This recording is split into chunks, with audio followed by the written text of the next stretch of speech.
সূরাতুল কাউসার সম্পর্কে কয়েকটি কথা শুনব। এটা পবিত্র কোরআনুল কারীমের মধ্যে সবচাইতে ছোট যে সূরাটা, সেটা হচ্ছে সূরাতুল কাউসার। এবং এই সূরাটা পবিত্র কোরআনুল কারীমের মধ্যে 114 খানা সূরার মধ্যে 108তম যে সূরাটা, সেটা হচ্ছে সূরাতুল কাউসার। এখানে 3টা আয়াত রয়েছে। 3টা আয়াতে এই সূরাটা সমাপ্ত। এই সূরার মধ্যে যদিও আয়াত একদম কম, কোরআন শরীফের মধ্যে সবচেয়ে ছোট, কিন্তু এটার ফজিলত এত বেশি, আর এটার মধ্যে রাসূল পাক সাল্লাল্লাহু তাআলা আলাইহি ওয়াসাল্লামের শান ও আজমত এত বেশি, যেটা ব্যাখ্যা বিশ্লেষণ করে শেষ করা সম্ভব নয়। সুবহানাল্লাহ, সুবহানাল্লাহ। আল্লাহ পাক পবিত্র কোরআনুল কারীমের মধ্যে সূরাতুল কাউসারের প্রথম আয়াতে যেটা বলেছেন, ইন্না আ'তাইনাকাল কাউসার, নিশ্চয়ই আমি আপনাকে কাউসার দান করেছি। তো কাউসার এমন একটা, এখানে শব্দটা হচ্ছে একটা ব্যাপক শব্দ। এর অর্থ হচ্ছে অধিক কল্যাণ সমূহ। তাফসিরে জালালাইনের মধ্যে এর অর্থ করা হয়েছে আল কাসরাতু খায়রুল কাসীর। এটা হচ্ছে এমন কাসরত, এমন বেশি, এটা অনেক কল্যাণকে সন্নিবেশিত করে। সুবহানাল্লাহ, সুবহানাল্লাহ। তো আরবির প্রবাদ একটা রয়েছে যে কুল্লু শাইইন কাসীরিন ফিল আদাদি। আরবরা কাউসার কখন বলে? যখন সংখ্যার মধ্যে অধিক বুঝাবে, মানে এরকম যার কোনো হিসাব নিকাশ করা সম্ভব নয়, এরকম পরিমাণে যদি হয়, সেটা হচ্ছে কাউসার। সুবহানাল্লাহ।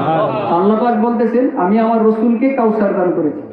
এই কাউসারের মধ্যে তাফসীর জানের মধ্যে প্রথম যেটা বললাম, তারপরে বলতেছে যে এখানে রাসূল পাক সাল্লাল্লাহু আলাইহি সাল্লামকে অনেক কল্যাণ দান করেছেন। সেখান থেকে একটা হচ্ছে মিনান নবুওয়া, রাসূল সাল্লাল্লাহু আলাইহি সাল্লামকে নবুয়ত দান করা হয়েছে। সুবহানাল্লাহ। তারপরে হচ্ছে বল কোরআন, কোরআন শরীফ দান করা হয়েছে। সুবহানাল্লাহ। তারপরে বলা হয়েছে ওয়াস শাফাআত, শাফাআত দান করা হয়েছে। এরকম করে 3টা বলেছে। সফওয়াতুত তাফাসির, একটি তাফসীর যেটি আল্লামা মুহাম্মদ আলী আস-সাবুনী তিনি এই কিতাবটি লিখেছেন। তিনি অসংখ্য কিতাব থেকে ওইখানে অনেক তথ্য নিয়ে এসেছেন। তো তিনি এখানে অনেক রেফারেন্স দিয়েছেন। সেখানে বলা হয়েছে শুধু এটা না, তাফসিরে কাশাফ, তাফসিরে বাইজাবি, তাফসিরে ইবনে কাসির, যে তাফসিরগুলো আমি দেখেছি, এখানে প্রায় 7টা থেকে 8টা তাফসির। সেখানে মধ্যে যে বিষয়গুলো আলোচনা করা হয়েছে, সেখানে হচ্ছে রাসূল পাক সাল্লাল্লাহু তাআলা আলাইহি সাল্লামের সন্তান, তারপরে বলা হচ্ছে উলামায়ে উম্মতি, রাসূল পাক সাল্লাল্লাহু আলাইহি সাল্লামকে যত উম্মতের মধ্যে যত আলেম ওলামা দেওয়া হয়েছে, সেটাও এই কাউসারের অন্তর্ভুক্ত। সুবহানাল্লাহ। সবচেয়ে বড় কথা হচ্ছে নাহরু ফিল জান্নাহ, কাউসার হচ্ছে জান্নাতের একটি নদী সমূহ, একটি নদী। সুবহানাল্লাহ। রাসূল পাক সাল্লাল্লাহু আলাইহি ওয়াসাল্লাম বলেছেন, এই কাউসার এর প্রান্তে একটি হাউজ রয়েছে, যেটাকে আমরা হাউজে কাউসার হিসাবে জানি। তো সেখানে রাসূল পাক সাল্লাল্লাহু তাআলা আলাইহি সাল্লাম বললেন যে ওইখানে এটা পানি, এটা যে পানিটা হবে, সেটা দুধ থেকেও সাদা হবে, মধু থেকে মিষ্ট হবে, এবং এর সুগন্ধি মেশক আম্বারের চাইতে আরো বেশি হবে। সুবহানাল্লাহ। তো এই নিয়ামত কারা পাবে?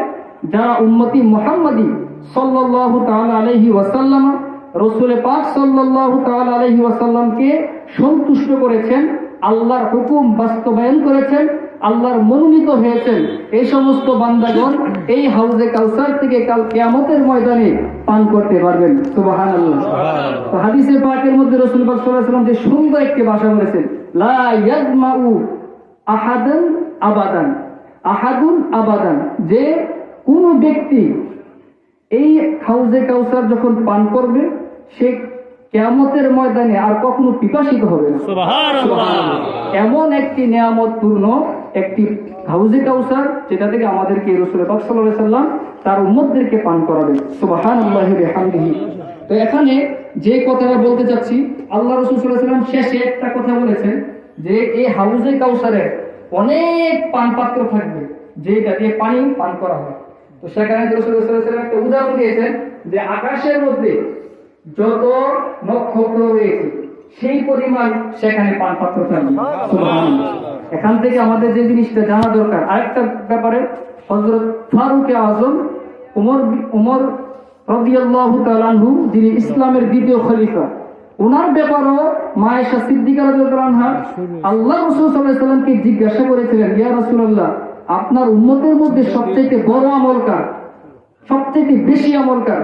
তখন তিনি বলেছেন যে আকাশে যে তারকা দেখা যায়, মায়ের সাথে জিজ্ঞাসা করতেছেন এই তারকা সমূহ কারো নেক আছে কিনা? তখন রাসূল পাক সাল্লাল্লাহু আলাইহি ওয়াসাল্লাম বললেন এই নেক হচ্ছে হযরত উমরের। সুবহানাল্লাহ। উমর রাদিয়াল্লাহু তাআলা। এখানে আমি দুইটা কথা বলতে চাচ্ছি। একটা হচ্ছে হাউজে কাউসারের পানপাত্র হচ্ছে আকাশের নক্ষত্র সমপরিমাণ, এবং হযরত উমর রাদিয়াল্লাহু তাআলা আনহুর নেকের পরিমাণও আকাশের নক্ষত্র সমপরিমাণ। এখন আকাশে কত নক্ষত্র আছে এগুলো ইলমের মধ্যে আমাদের জানা নাই, একমাত্র আল্লাহু ওয়া রাসূলুহু আ'লাম। সাহাবে কেরামের ভাষ্য অনুযায়ী যেটা বোঝা যায়, তারা রাসূল পাক সাল্লাল্লাহু আলাইহি ওয়াসাল্লাম তাদেরকে জিজ্ঞাসা করলে তোমরা জানো আকাশে কি পরিমাণ নক্ষত্র রয়েছে? তারা জবাব দিয়েছে আল্লাহু ওয়া রাসূলুহু আ'লাম, আল্লাহ তার রাসূল ভালো জানেন। এখন চিন্তা করে দেখেন আকাশের নক্ষত্র এত পরিমাণ যেটা কিয়ামত পর্যন্ত কোনো বিজ্ঞানী গবেষণা করে শেষ করতে পারবে না। আল্লাহ রাসূল সাল্লাল্লাহু আলাইহি ওয়াসাল্লামকে আল্লাহ সেই ইলম জ্ঞান দান করেছেন, সেই জ্ঞানের মধ্যে নবুয়তের ইলমের মাধ্যমে রাসূল জেনেছেন যে আকাশের মধ্যে কত নক্ষত্র রয়েছে। সুবহানাল্লাহি ওয়া হামদিহি। এই জন্য তিনি বলেছেন আমার হাউজে কাউসারের পানপাত্র সেই পরিমাণ হবে। আল্লাহ পাক আমাদেরকে এই মুখতাসার কথা থেকে আমাদেরকে রাসূল পাক সাল্লাল্লাহু আলাইহি ওয়াসাল্লামের প্রতি ইশক এবং মুহাব্বত দান করুন। আমরা এখন মক্স শুরু করব। আমাদের একটা ধারাবাহিকতা রয়েছে, যেহেতু আমরা প্রত্যেক মাসে এটা মক্স করি, তা আমরা সূরা ফিল থেকে শুরু করেছি, এখন সূরা কাউসারে আসছি। আমরা ইনশাআল্লাহ ধারাবাহিকভাবে সূরা নাস পর্যন্ত শেষ করব। তারপর আমরা একটা রিভিশন পর্ব থাকবে, আবার 10টা সূরা আমরা একদিনে রিভিশন করে ফেলব। তারপরে আমরা এরকম সূরাগুলো ধরবো যেগুলো আমাদের প্রয়োজনীয়। তো এখানে আমরা উচ্চারণের সময় কিছু কথা বলবো। কোরআন তেলাওয়াতের সময় তো কথা বলা নিষেধ, কিন্তু যখন শিক্ষার উদ্দেশ্য হয় তখন এটা করা যাবে। তা আমরা যখন যেটা দরকার আমি সেটা আপনাদেরকে বলবো, এটা আপনারা খেয়াল রাখবেন। কারণ আমাদের যে জায়গার মধ্যে উচ্চারণের সমস্যাটা হয়, এটা কিন্তু যদি খেয়াল রাখতে পারি দ্রুত উচ্চারণটা শুদ্ধ করতে পারি, আর যদি খেয়াল না রাখতে পারি দেখা যাবে আবার সেই ভুলটা আমাদের দ্বারা হয়ে যাবে। আল্লাহ পাক আমাদেরকে এই লাহানে জলি থেকে, লাহানে খফি থেকে যে সমস্ত ভুল হয় উচ্চারণ থেকে হেফাজত করুন। আমিন। আউযু বিল্লাহি মিনাশ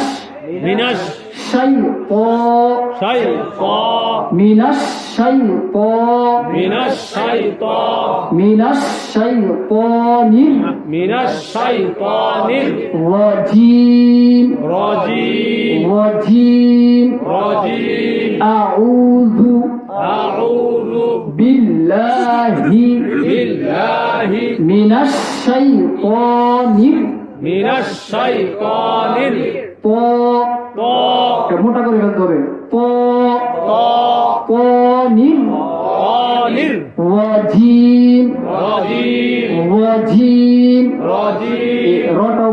উচ্চারণটা মোটা হবে।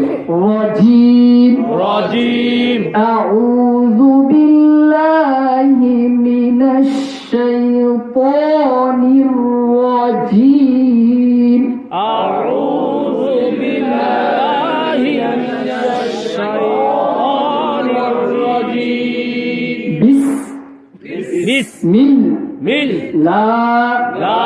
এখানে আবার ল হবে না, আল্লাহ শব্দের পূর্বে জবর পেশ থাকলে ল হবে। আমরা খেয়াল রাখবো, যে থাকলে এটা কি হবে না, যেগুলো আমরা জিকির করি আল্লাহ আল্লাহু আল্লাহু আল্লাহু হবে না, ওইটা মোটা হবে। আর এটা যখন লিল্লাহি জিকির যদি আমরা লিল্লাহি তো লা হবে, এটা খেয়াল রাখতে হবে। বিসমিল্লাহি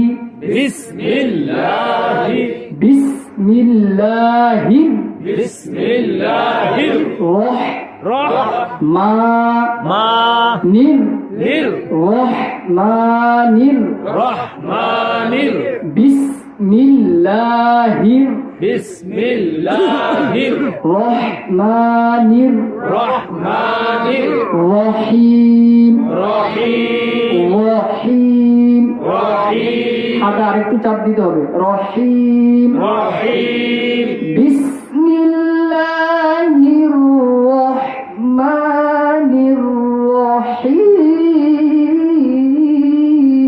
বিসমিল্লাহির রহমানির রহিম ইন্না এখানে একটা গুণা আছে, এই গুণাটাকে বলো ওয়াজিব গুণা। তো খেয়াল করবেন কেমনে গুণাটা আমরা বলি। আমাদের যে কোর্স হয় সেই কোর্সের মধ্যে আসলে আমরা বিস্তারিত বলবো। এখন যেহেতু সময় কম, আমরা শুধু বলে যাবো, এটা খেয়াল রাখলে হবে। ইন্না ইন্না আ'তাই আ'তাই আ'তাই আ'তাই প্রথম হামজা তারপর আইন আ'তাই আ'তাই না না আ'তাইনা আ'তাইনা কাল কাল ইন্না আ'তাইনা কাল ইন্না আ'তাইনা কাল ইন্না আরেকজন হবে, তিন আরেকজন হবে এখানে। ইন্না আ'তাইনা কাল ইন্না আ'তাইনা কাল কাউ কাউ সাব সার কাউ সাব কাউসার সার অনেকে বলে ফেলে, এটা কিন্তু সাটা একটু নরম হয়। আর সা সিন সর এসব মাঝে মধ্যে এই তিনটের মধ্যে বেশি ভুল করে ফেলে, বিশেষ করে সা এবং সিন। এটার উচ্চারণ সা জবর সা, সিন জবর সা, দেখা যায় এক হয়ে গেল। কিন্তু আপনি যখন সাকে জিহ্বার আগার মধ্যে আনবেন তখন এটা পার্থক্য হয়ে গেল। এগুলো বলবো এগুলো তামিজের হরফ। এগুলোর মধ্যে একটু এদিক সেদিক হলে উচ্চারণ চেঞ্জ হয়ে যাবে, অর্থ চেঞ্জ হয়ে যাবে, এরকম হয়ে যাবে নামাজও কিছু ক্ষেত্রে বাতিল হয়ে যাবে। এটাকে লাহানে জলি বলে। এই জন্য আমাদের খেয়াল করতে হবে। কাউ সাব কাউসার কাউ সাব কাউসার ইন্না আ'তাইনাকাল কাউসার ইন্না আ'তাইনাকাল কাউসার গুণাটা আরেকটু করতে হবে, খেয়াল করবেন। ইন্না আ'তাইনাকাল কাউসার ইন্না আ'তাইনাকাল কাউসার ফসল ফসল লি লিরাব্বিকা রব্বিকা লিরব্বিকা লিরাব্বিকা ফসল্লি ফসল্লি লিরব্বিকা লিরাব্বিকা ওয়ানহার ওয়ানহার ওয়ানহার ওয়ানহার রটা মোটা হবে ওয়ানহার ওয়ানহার ফসল্লি লিরব্বিকা ওয়ানহার ফসল্লি লিরাব্বিকা ওয়ানহার ইন্না ইন্না প্রথম ইন্নার মধ্যে টান দিছি, এখানে কিন্তু টান নেই। এটা আবার খেয়াল রাখতে হবে। অনেক সময় দেখা যায় প্রথম টান দিছি, এটার মধ্যে টান দিয়ে ফেলি, এটা কিন্তু ভুল হয়ে যাবে। ভালো করে খেয়াল রাখতে হবে। আমাদের যারা আমরা কম পড়ি তারা কিন্তু এই ভুলটা করে ফেলি। ইন্না ইন্না শানিআকা শানিআকা শানিআকা শানিআকা ইন্না শানিআকা ইন্না শানিআকা হুয়াল হুয়াল আবতার আবতার আবতার আবতার ইন্না শানিআকা হুয়াল আবতার ইন্না শানিআকা হুয়াল আবতার ইন্না টান হবে না, আরো ভালো করে খেয়াল করতে হবে। ইন্না শানিআকা হুয়াল আবতার ইন্না শানিআকা হুয়াল